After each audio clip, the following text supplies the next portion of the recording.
All right, so here I am from somewhere cool, as I said in my last video. Um, Specifically, here I am in Busan.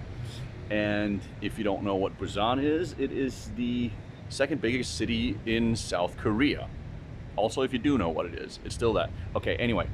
Um, so I've been here for a bit more than 3 weeks now, so that means I have gotten to know the place fairly well and been able to form some qualified opinions about it. Well, so what's Busan like then? Thank you for asking. I like it.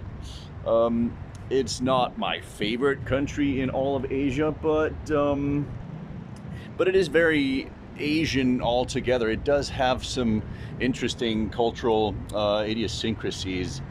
It's fairly cheap, at least compared to Europe and specifically Northwestern Europe. It's not Vietnam cheap or Laos cheap, but public transportation is virtually free, which is a great upside. And Ubers and taxis are extremely cheap as well. A meal will set you back around the equivalent of €6/dollars. Beers and cigarettes are virtually free, so yay for that. And the nature is nice. As you can see behind me, we've got some nice looking mountains here. I've been here for the second half of August, which I would not recommend though, because the humidity has been fucking killer. I mean, I've actually been sitting up there. See that motherfucker? There's a co-working space up there. I've been sitting there working a whole lot, but apart from that, I've spent a lot of time indoors, where there are ACs, and that's in spite of the fact that I've actually been here on not one but two workations in a row.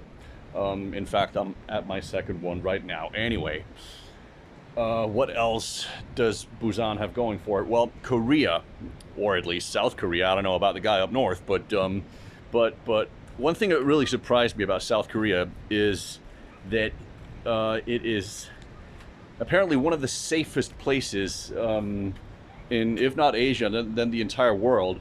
I was out by the beach with a couple of guys who told me that because we left our stuff unsupervised because some other guys went off, but they said that in theory we could have just left our wallets and phones and tablets and whatnot unsupervised out in the free, and nobody would have taken them. And that kind of blew me away. Turns out is absolutely true. There is almost no theft here, and you rarely hear like police sirens at all. And we're talking a 3.5 million resident piece of city here, so I think that's kind of extraordinary, really.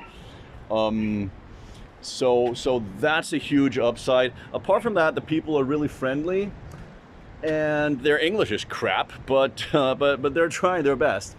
And you can tell that the culture here is really based upon humility and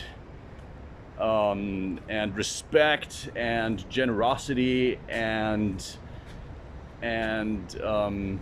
friendliness, rather than anything else. And I think we in the Western world could learn a lot from that. It also means that there's not a whole lot of room for individuality. You don't see a lot of people standing out in my world. That is not a good thing. But again, a reverse side to that is that making public displays of affection, and I'm not just talking about making out. I'm talking about like making a complete jack off of yourself in public. That's frowned upon. Like being drunk in public, that's not considered cool. In fact, they have signage telling people to chill the fuck out and shut the fuck up and don't bother anyone else on the bus with your dumbass cell phone. And in my world, that is a huge fucking upside. So overall, I would definitely say that that Korea is worth a visit. At least the guy down south here, that guy up north, maybe don't bother. And I will be back from Seoul, the other little guy up north, because but that's still in South Korea, and allegedly that's like 10 times as big as Busan. So I have some expectations for that, and that's gonna happen, I think, sooner rather than later. So stay tuned.